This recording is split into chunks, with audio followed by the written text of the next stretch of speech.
Welcome to this edition of the Patrick Coffin Show. I'm so excited to highlight a victory story. You know, when you read about Planned Parenthood and you read about the gains made by the other side, the people who are part of the culture of death, it's wonderful to come across a story where it's a David and Goliath scenario, something somewhat analogous to David DeLayden and Lila Rose and Abby Johnson. I can't wait to introduce you to our guests. But before I do, I want to invite you to come to Catholic Bavaria. That's right. We're going to Germany next year to see the Oberammergau live passion play, May 17th through 25th. I want you to join us. This is a life changer. It's on a lot of people's bucket list. I won't even mention the names of the towns. Beautiful Bavarian villages where then Father Ratzinger, Joseph Ratzinger, became the Archbishop of Munich, and now, of course, he's Pope Emeritus. All that and much more. Our spiritual director is Father Willie Raymond. Go to patrickcoffin.media/pilgrimage and join us. Seats are running out. Don't want you to miss it. patrickcoffin.media/pilgrimage.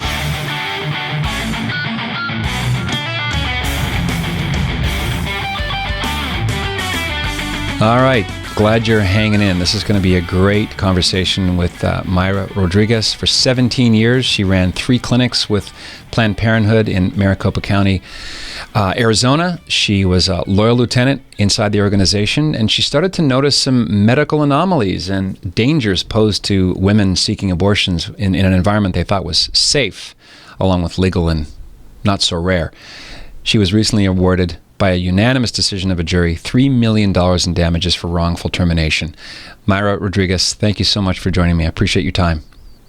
Thank you for inviting me, Patrick. And congratulations. Thank you. That ain't chump change, as Mr. T would say. Walk us back, Mayra. When and why did you begin to work at Planned Parenthood about 17 or so years ago? What was your motivation and what were you in it for? Well, about 2000, I had a good friend of mine that was working for the organization, and she knew I had a passion for the medical field. Mm-hmm. So she advised me to go and apply, to work there. And then I soon became aware of what the organization were doing at their contraceptive clinics. Mm-hmm. And I started working for them, and I ended up managing 3 clinics, being promoted. 2016, I was promoted to be the manager of their biggest abortion clinic. Now, I had never managed an abortion clinic. I'm not going to lie to you, I had my hesitations about working there, mm-hmm. just because every other manager that had gone through that clinic had been either let go or pushed out, and I found that extremely weird.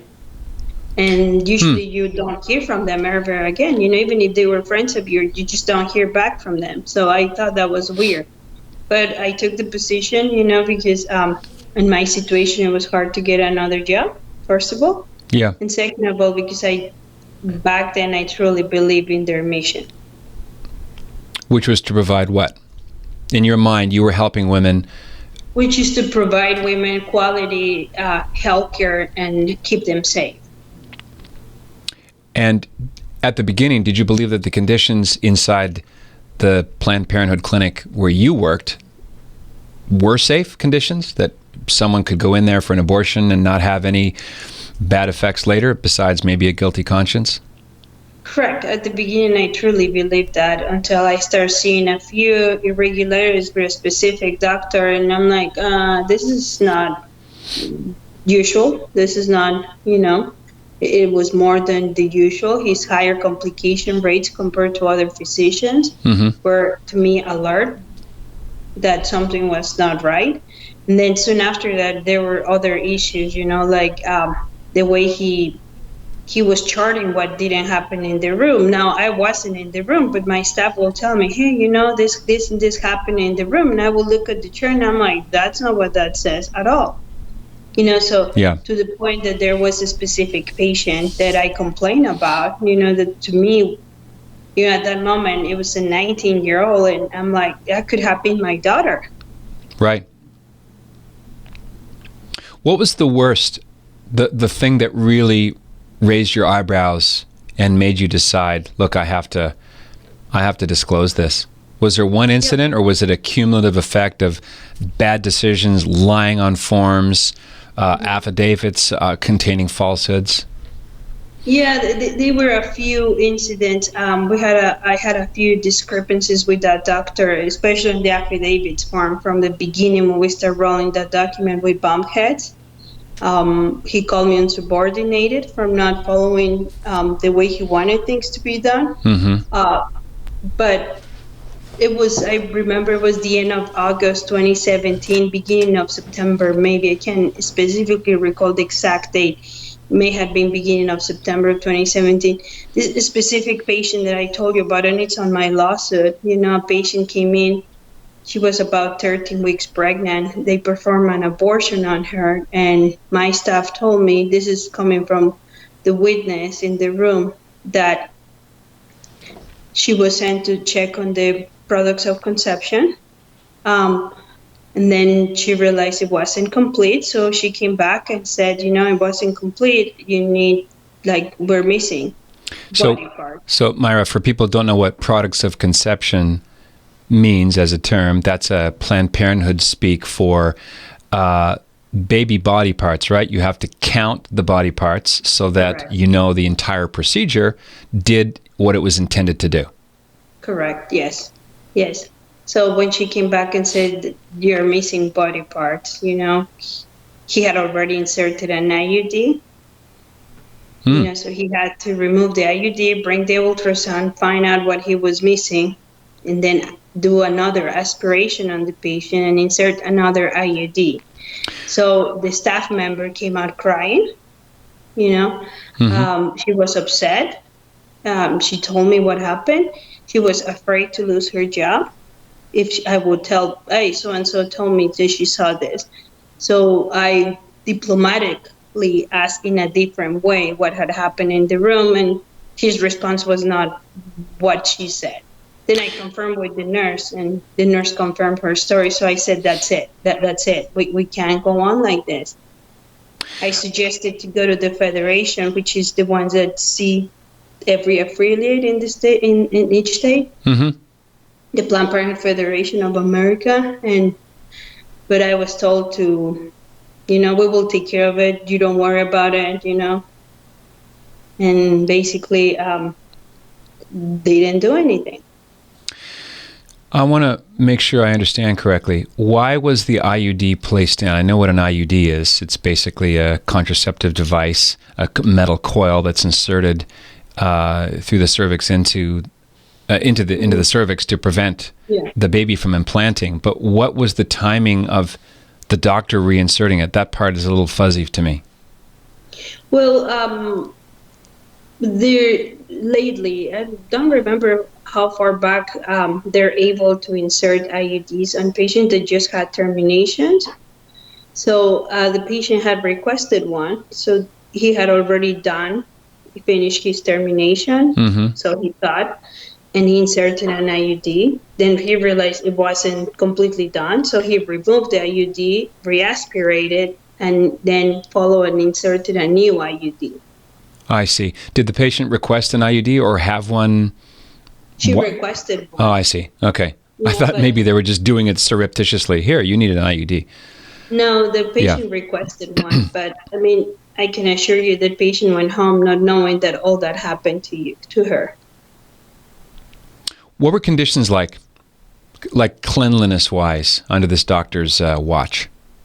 Well, according to the staff, he was not as the other doctors that worked there. He wasn't that organized or clean But like I said, I wasn't in the room. This is all coming from my staff. I brought up their concerns about it, and they didn't listen to me and decided to just get me fired.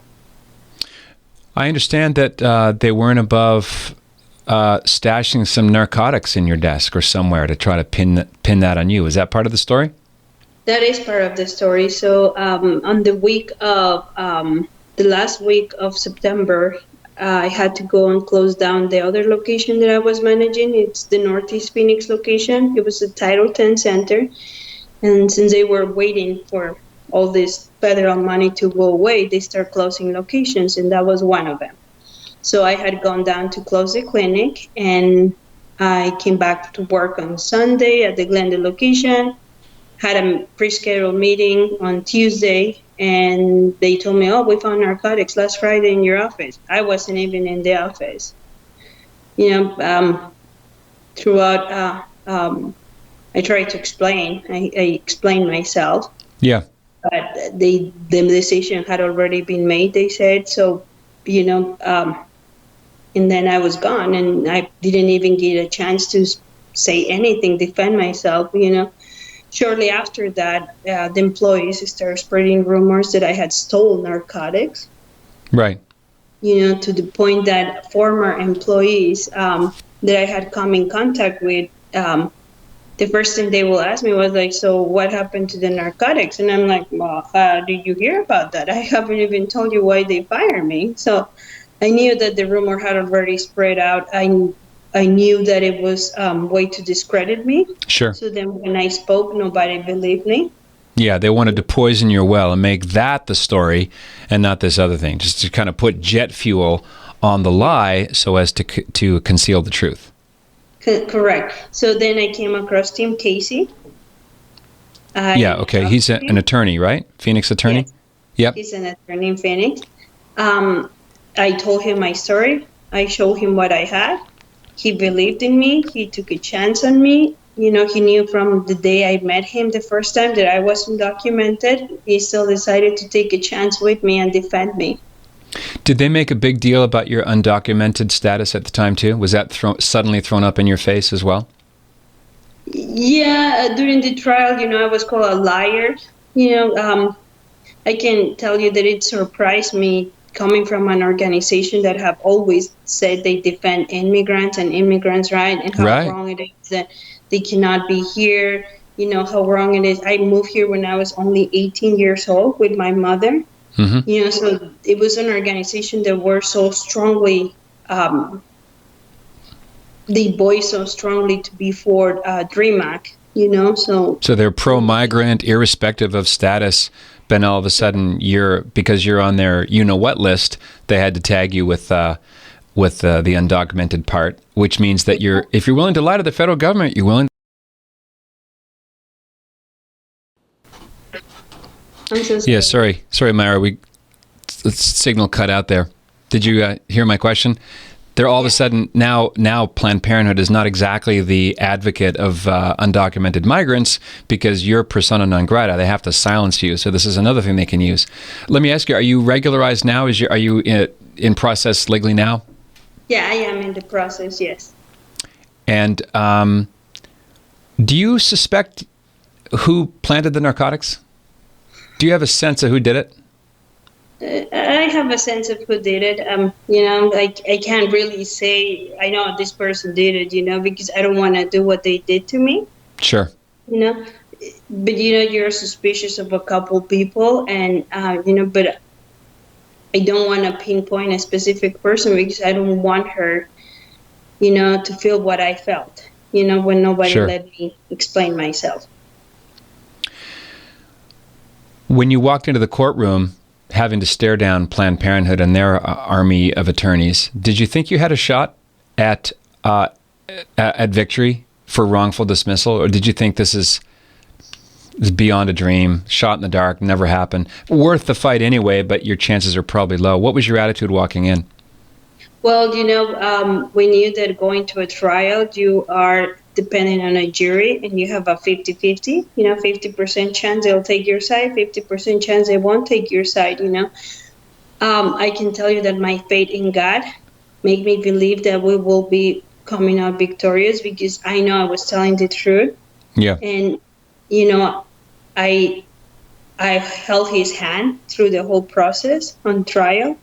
I never stopped believing for once. And even to the day that the verdict was coming out, I look up to him. I remember my son that morning told me, Mom, this is like Revelation Day.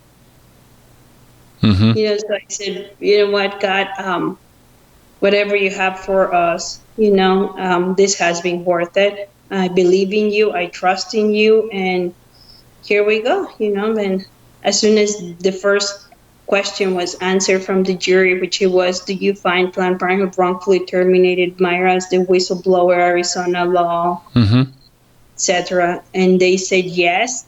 That moment I looked up to him and I said, that's all I needed to hear. Thank you.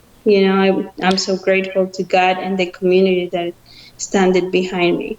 Were you watching the body language of the jurors as they listened to you and they listened to the other side? Did you get a sense that something smelled fishy from them? Well, for the most part, I try not to look at them, because I didn't want anybody to twist this around, I knew that most of them were pro-choice. We knew that from the jury selection. We knew that most of the jurors were pro-choice. Then again, that's not necessarily going to hurt the outcome, because what was on trial is not the morality of abortion, but whether they fired you without cause, wrongfully. And by extension, are Planned Parenthood clinics, so-called, places where you can safely have an abortion. And you know the answer to that now. And so does everyone else listening to this. Correct. Yes. What would you say to a young woman who's pondering walking into a Planned Parenthood abortion mill, who feels like this is going to cause my happiness, this is going to be my liberation from a burden, and I can do this safely and I will not have any regrets? What do you say? But hopefully my story makes her see that could not be true. That her safety may not be what she thinks, that she may not come out of there safe. Is the doctor that you blew the whistle on still performing abortions? Yes. And are the locations disclosed? Like where you worked? Yes, correct. It's the Glendale facility in Phoenix. Glendale in Phoenix. Okay. I'll put the links to that in our show notes, which can be found at patrickcoffin.media. Mayra, tell us about how your Catholic faith has kind of been reborn or intensified in this ordeal, and your encounter with the people at and then there were none, Abby Johnson's apostolate. Okay, so I want to tell you a really, I don't know that it's a funny story, but I used to go to Mass at this church really close to the Northeast Phoenix location, which is, again, I think it's my signal, I'm sorry. Yeah, so you were saying you used to go to Mass nearby the facility. Phoenix location. Yeah. It was St. Joan of Arc. And the priest there, Father Klein, used to pray outside of my clinic. And so a lot of the people used to go to church, So not once did they make me feel unwelcome. Not once did they knew who I was, because they had been there when I passed by them. They knew who I was. Yep. Father knew who I was, and not once did he make me feel unwelcome. Not once did he judge me. So every time I go to Mass, I heard, at the end of Mass, during the announcements, they ask people, "Can you go pray outside of a Planned Parenthood clinic?" I can tell you at that moment, it made me feel bad, because I knew I worked there, and I knew that the people from my church were going to go and pray outside, but I was grateful that not once did they judge me, not once did they look at me like, you shouldn't be here, or what are you doing here, So I can tell you that Father Klein, up until now, really close friend of mine. I'm happy and honored to call him a friend of mine. He stand by me all this time, and he kept my faith going. And what I find out in the last 2 years, and when people ask me, well, you said, your signal again. You said when people ask you, well, how did you go through all these 2 years? Because it has been undocumented and not been able to work. Friends turned their back on me. Friends that used to work or that were working for them turned their back on me. And it was my fate on him. It was to know that I was loved by him, to know that, that if I was going through this, is because there was something for me that he wanted me to do.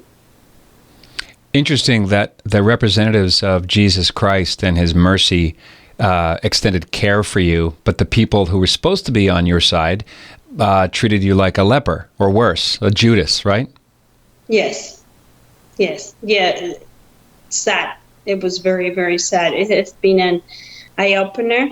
I'm not going to say that all of them. I do have really close friends that still work there and still very supportive. I haven't been able to reach out to them a lot because they're not allowed to talk to me. But, they're not allowed to talk to you. Yes, they're not allowed to. They were told not to contact me. Well, would you agree that anyone who refuses to contact you is not really a close friend after all? Because this is the kind of thing that makes people drop their masks, right? If I was a good friend of someone in your position and I was told, look, you can't really talk to them, I'd say, go pound sand. You're not going to tell me who I can't communicate with.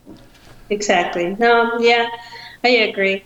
But you're right. I mean, at the moment that I was in need, none of them came forward in our community. That my community is the one who came forward, and then, and that was God.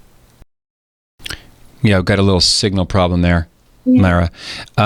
This area is really, really bad with signal. I apologize. I tried the Wi-Fi, but it's just as bad. Right. Well, nothing's perfect here below. There has to be other women, and probably are listening right now, who either have had abortions or they have some connection to the abortion industry, or they know someone who is.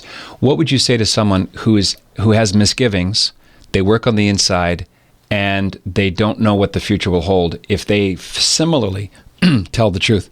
What do you say? They're the reason I did this for. I want them to know that it wasn't an easy decision, that it's very hard for an undocumented person to want to come forward, especially in a state like Arizona, that we're afraid to come forward because we're afraid of being deported. So it wasn't easy, but at that moment I thought, if I don't do this, then we won't tell the people that it is okay, that if you tell the truth, you will come out victorious. About that, I'm so sorry. Yeah, so the takeaway here is that just tell the truth. It's so freeing to just be yourself and tell the truth. And obviously the jury watched you, even if they were personally pro-choice, they could see the truth filtered itself out, probably quickly. Exactly. Did they deliberate for very long? And that's exactly what I want them to know, that they can come out and tell the truth and not be afraid. That when you speak the truth, even though the other side is powerful and has money and has ways to bring you down, that justice will be done. Did they deliberate for very long?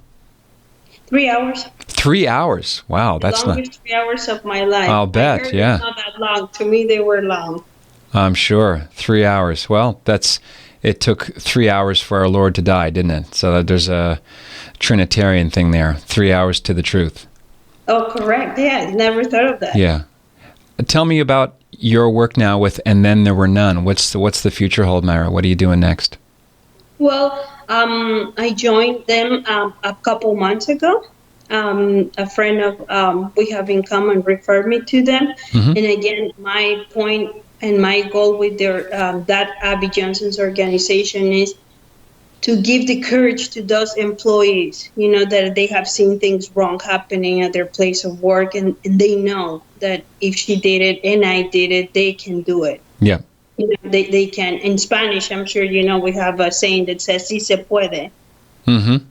Yes. So made famous in a different context by Barack Obama. Yeah, si se puede. Yes, we can. Yeah. So that they know that they can come forward and that we are here to support them. That we are here, that if they have seen something done wrong and if they have seen women being at risk, that we are here to support them. How will you reach them? It's like the classic problem faced by Catholic communicators like me, because you want to reach out to lapsed Catholics. Well, lapsed Catholics are not going to Catholic conferences. They're not listening to Catholic radio. They're not going to Mass. So how do you connect with them when they're not looking for you? Is there, do you have thoughts on how to reach people inside clinics who don't know that you exist yet? No, I'm sure. Then they were known. They have some way to do it. My way right now is to expose this as much as we can. You know, because that's how our voice will be heard. You know, especially in the Hispanic and Latino community. You know, the Hispanic Latino community, they have heard that organization is pro-immigrant. So, you know, I want to tell them my story so they know that coming the moment of truth, they're not pro-immigrant. Right. What do you think about the image that Planned Parenthood sells of safe, happy clinics? You can go there, you can have your, quote, procedure done with no after effects. Do you think that the clinics that you ran are typical of the cleanliness and the false affidavits and the medical malfeasance that happen everywhere? Do you think that your clinics are typical, or do you think it was like a weird thing, it was really bad there, or do you think that's par for the course? Does that make sense? Yeah, my faith in humanity wants to hope that it was only an isolated issue, you know, but the unfortunate part is that when you hear that my story is common, you know, that other people have actually said that from other affiliates, that people have come forward from other places, then, you know, it's not an isolated thing from this clinic, you know, then you learn that it has happened in other places. And that's the sad part. And for people who've seen the movie Gosnell, you know that this is not one isolated thing. And what you experienced in the clinics that you ran that led to your whistleblowing, it wasn't one thing or two things. It was a trend. This is a history of problems, right? That built up over time. Correct. And then, I mean, the fortunate part is that I've been told by, then there were none, that a few employees of that specific physician have come forward. Really? The same place? Same place. Another location that he works at, yes. Okay, well, that's good news. Well, the more interviews you do and the more you keep, you know, the key is keep talking, keep telling the story. If we keep talking, people will keep hearing, and then more people will come forward. Right. I wanted to ask you about your approach now that you've left, now that the judgment was rendered in your favor. How important is it going forward when you dialogue with people who still work inside abortion clinics, whether or not it's Planned Parenthood per se?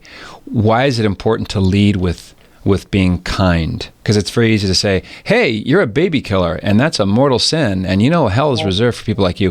Why is it important to treat people with kindness, irrespective of what you think about their decisions? You know, as a raised Catholic, I learned that we're not here to judge. You know, we are here to be kind to each other, to love each other, to pray for each other.